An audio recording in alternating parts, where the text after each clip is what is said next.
Pemirsa jajaran Polsek Kute saat ini masih memburu para pelaku pengeroyokan terhadap pasangan suami istri di Simpang Dewa Ruci, Jalan Sunset Road, Kute, Badung.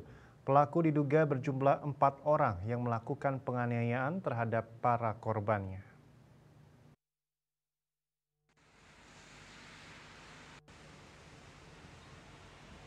Kapolsek Kuta AKP Agus Triwayanto Diputra saat dikonfirmasi membenarkan aksi pengeroyokan tersebut setelah video viral di sebuah akun media sosial. Dalam keterangannya, aksi pengeroyokan terhadap korban terjadi di Simpang Dewa Ruci depan pos polisi Jalan Sunset Road, Kuta, Badung yang dilakukan oleh pelaku sekitar 4 orang.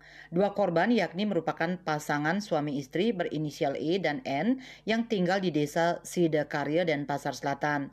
Kronologisnya berawal korban pulang dari Pantai Kuta dari arah utara Jalan Sunset Road menuju Jalan Bypass I Gusti Ngurah Rai dengan berboncengan. Setibanya di Simpang Dewa Ruci di dekat pos polisi Dewa Ruci, hampir terjadi serempetan dengan salah satu sepeda motor pelaku. Selanjutnya korban menegur pelaku, namun pelaku tidak terima dan selanjutnya pelaku bersama temannya, sekitar 4 orang, mengeroyok korban dengan memukul bagian kepala, melempar dengan batu, dan menendang bagian pinggang korban hingga terjatuh.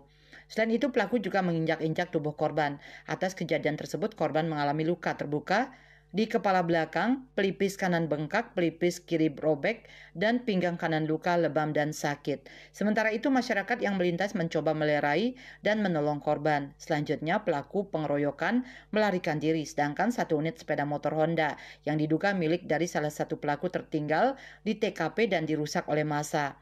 Unit Reskrim Polsek Kuta yang telah melakukan penyelidikan mengetahui motor pelaku tersebut statusnya sudah dijual oleh pemilik pertama setahun yang lalu dan dibeli oleh seorang buruh proyek yang waktu itu sempat bekerja di dekat rumah pemilik pertama motor.